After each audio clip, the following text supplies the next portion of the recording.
WorldPeace JD. JD standing for Doctor of Jurisprudence. I'm not a medical doctor and I don't have a PhD. I want to talk to you for a little bit about the qualifications for being president. Um, After dealing with Donald Trump, I believe that the 2020 election is going to be about the candidate and not about the party. I'm running as an independent candidate in a write-in vote. People think that's crazy, but something's got to change in Washington, and I'll be doing another video on what this independent candidacy of mine is all about. But right now, I want to talk about the qualifications. We've had a, sorry, moron, clown, idiot, president, and sorely lacking in qualifications to even be able to do the minimum job of being president. We just saw him go to Daddy Bush's funeral and refuse to say the Apostle Creed. Mind-boggling stuff. We've heard reports lately from Tillerson and others that Trump is just above the law. He just doesn't get anything. He's a loose cannon. So anyway, I've got a list here of 9 things that I feel are required to be president of the United States. And if you don't have these qualifications, quite frankly, I'm going to challenge you from now until the election. And I don't think you're going to get away with writing off these particular qualifications as not being necessary. The first thing, I think that if you're going to be president, you need to prove that you served your country in one way or the other. Right now, there's no Peace Corp, which I would set up. But did you do military service? Did your father, grandfather do military service? And even if you didn't do military service, what about your children? Did they do military service? My dad served. I served. My dad served in World War II. I was Vietnam era, trained to go to Vietnam for 11 months, and then by the grace of God was sent to Italy. I was not a conscientious objector. It's just the luck of the draw and the grace of God. I had 3 sons that were in the Marines between the 2 Iraqs, and they went in 93, 94, and 95 and served and were honorably discharged. So if you're going to run against for president, and I'm running for president, then I'm going to hammer you with the fact that you're not a veteran. Number 2 is going to church. Do you go to church?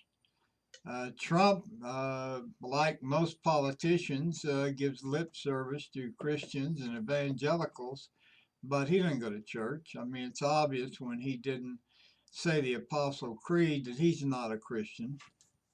He couldn't even read it off a sheet of paper. It wasn't like he had to have it memorized or anything. Third thing, law degree. Trump is totally ignorant of the law. He feels he's above the law, but he doesn't know the law. He doesn't understand the law. He doesn't understand how the law works. He doesn't understand that the majority, I say that without knowing the exact statistics, but I know that the number is really high, that the senators and congressmen, all, not all, the majority, have law degrees. They've worked in the law. A lot of them are prosecutors or ex-prosecutors. They understand the law. They understand government. So I don't think you're qualified to run for president. You can run for congressman, maybe even senator without being a lawyer, but running for president, no, not at all. Uh, the all the presidency is, and the biggest part of it is passing laws domestically. So if you're not a lawyer, then I don't think you should be in the race, and I'm gonna hammer you with that. Uh, Number four, Trump says he's got a high IQ. He's the smartest man on the whole planet. Well, I've been a member of Mensa. That means that your IQ is in the top 2%. I was also a member of Intel, which means that my IQ is in the 1%. Um, Trump says he's smart. Let him take the Mensa test. When I changed my name in 1988, I felt like that belonging to any organization or all organizations are essentially elitist and exclusionary. And committing to being a world peace advocate, I did not feel that I should belong to any organization, so I disengaged from the Masonic Lodge and Mensa and Intel and whatever other group I was in. I had to stay a member of the state bar in order to practice law. But at any rate, I have, on my vetting documents on my website, I have copies of that, copies of my degrees. Uh, Next thing is I have an accounting degree, political science, Bachelor of Political Science, liberal arts, Bachelor of Accountancy, and Doctor of Jurisprudence. I know accounting.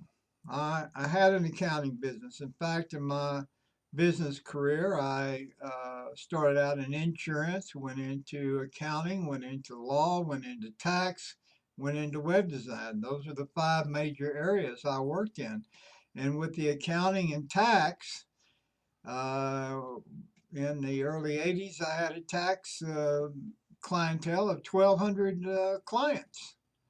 I understand financial statements. I understand um, taxes. I From 1972 to really the present, my clientele has been small businesses. I've been self-employed 90% of my career, 95%. So I understand accounting. I don't think Trump understands accounting. I don't think you can be in government. You have to deal with budgets.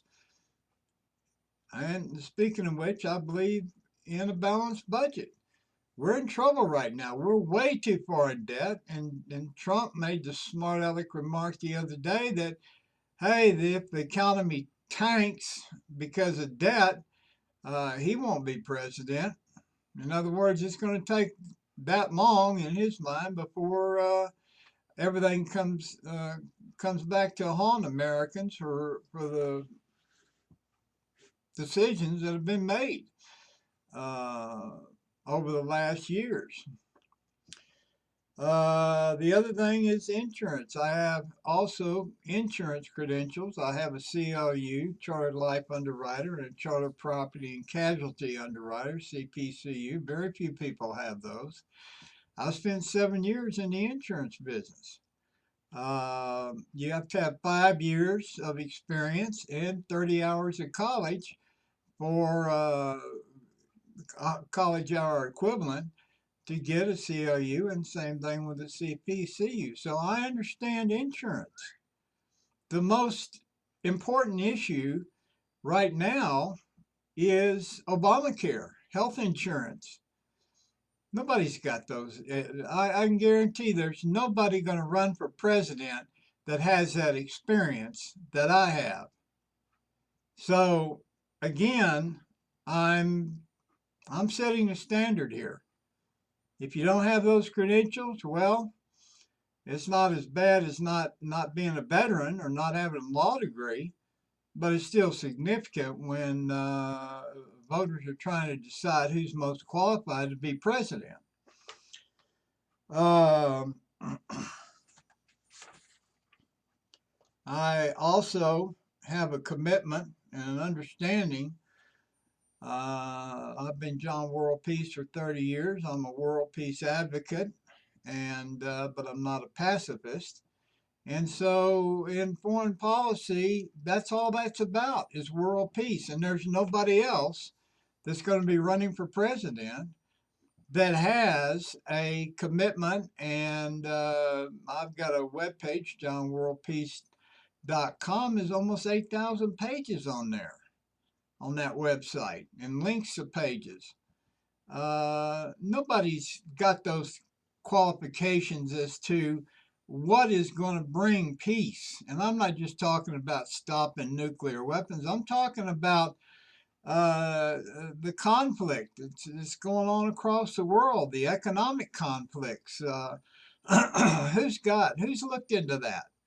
There's three organizations or entities that control the peace: the churches, politics, and the law, the courts of law. I understand politics. I'm educated in political science. I understand religion. I'm a Christian. I've also rewritten, not and reinterpreted, not translated the major texts of the major religions. I understand all the religions. I've got a law degree and I've practiced law. So in those three areas, I've got the qualifications to talk about world peace and understand the world political atmosphere. Most people don't have it. They absolutely don't have world peace advocacy under their belt, not for 30 years anyway. Uh, I've also been posting daily against Donald Trump for 2 years. You can go in there. You can see my position on all the things he's done for the last 2 years. Nobody else has done that. Everybody else is out trying to get donors. Well, I'm not owned by anybody. And I haven't spent that time. My time has been saying, this is what Trump is doing. This is what's wrong. This is what I would do. Nobody else has got that much down on a website as to what their real positions are. Lastly, I would like to say I don't have any assets, and that's not absolutely true. I don't own a house. I have no savings. I have no money set aside. I have no trust in my name. I have my business. My web design business is what pays the bills right now. And I have art that I've done for 50 years and poetry that I've written, and eventually I will market those, but they don't have any value right now because I haven't tried to market them. But I believe uh, that there is a market for that. And the other things that I've written about world peace and like I said, religion and novels and sci-fi novel and so on and so forth. I am a minimalist. Jesus said, focus on the kingdom of God and everything else will be taken care of, and I've lived that. Of course, when I had 4 children at home and was married, my expenses were a lot higher than they are right now. But my life, 17 hours a day, basically, 7 days a week, is dealing with my various interests in politics and world peace and so on and so forth. So the main point though, is nobody owns me. I don't have any major donors. Yes, I've got crowdfunding and I'm going to take in money, but it's all going to advertising. There's not going to be any PACs running ads for me. In fact, I think this is going to be a really low budget campaign because I understand the internet and social media. I know how to get free advertisement.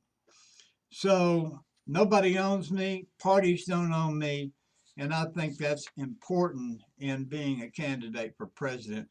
enough of party politics. I have an independent candidacy, which is a mediating presidency, which is what I'm looking at. That's about it. Thank you for your consideration, and have a good evening. Thank you very much.